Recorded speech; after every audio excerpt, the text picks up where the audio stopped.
আমরা আল্লাহর কাছে শুকরিয়া জানাচ্ছি যে আল্লাহ তাআলা জনগণের সামনে যারা ভোট ডাকাত তাদেরকে উন্মোচন করতে আমরা সক্ষম হয়েছি। বাংলাদেশে ওরা শুধু ভোট চুরি করে নাই, ডাকাতি করেছে। আমাদের সুস্পষ্ট অনেকগুলো দাবি রয়েছে।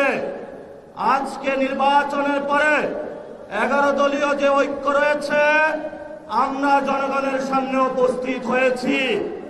আমরা প্রথমত বলতে চাই, পার্লামেন্টে যে ভোট ডাকাতরা গিয়েছে, জনগণের সামনে আমরা বিরোধী দল হিসেবে হাজির হয়েছি। আমরা রাজপথে থাকব। কড়ায় গন্ডায় ইঞ্চি ইঞ্চি করে জনগণের উপরে যারা ভোটের ইঞ্জিনিয়ারিং করেছে, ভোট ডাকাতি করেছে, নতুন ভাবে জুলুম চাপিয়ে দেবার চেষ্টা করছে, আমরা তাদের কাছ থেকে বুঝে নেব ইনশাআল্লাহ। তৎকালীন সময়ে সংস্কারের নিয়ে বলা হয়েছিল, সংস্কার এবং নির্বাচন বিরোধী করার চেষ্টা চালানো হয়েছিল, ট্যাগ দেওয়া হয়েছিল ওরা নির্বাচন চায় না। আমরা তোমাদের চোখে আঙ্গুল দিয়ে দেখেছি, আমরাই বাংলাদেশে গণতন্ত্র চাই, তোমরা চাও ভোট ডাকাতি করতে। এখন সময় এসেছে, কোন ৯/৬ চলবে না।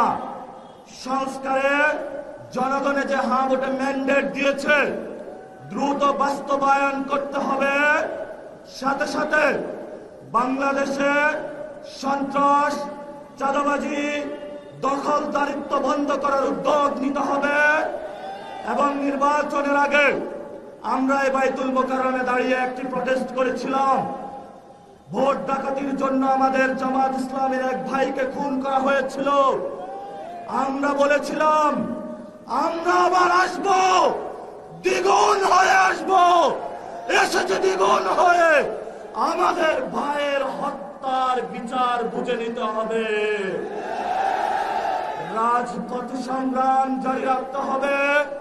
যেই বোনদের উপরে আক্রমণ করা হয়েছে, পেটে লাথি মারা হয়েছে, বোরকা ধরে টান দেওয়া হয়েছে, গুলিবিদ্ধ করা হয়েছে, পা ভাঙা হয়েছে, প্রত্যেকটির হিসাব কড়ায় গন্ডায় আমরা ইঞ্জিনিয়ার তারেক রহমান থেকে বাংলাদেশে বুঝে নেব ইনশাআল্লাহ। আমরা একমাত্র ভয় পাই কার কাছে? আল্লাহ ছাড়া আমরা কারো কাছে ভয় পাই না। হে মালিক, তুমি আমাদের রক্ষাকারী, তুমি আমাদের রিজিক দাতা।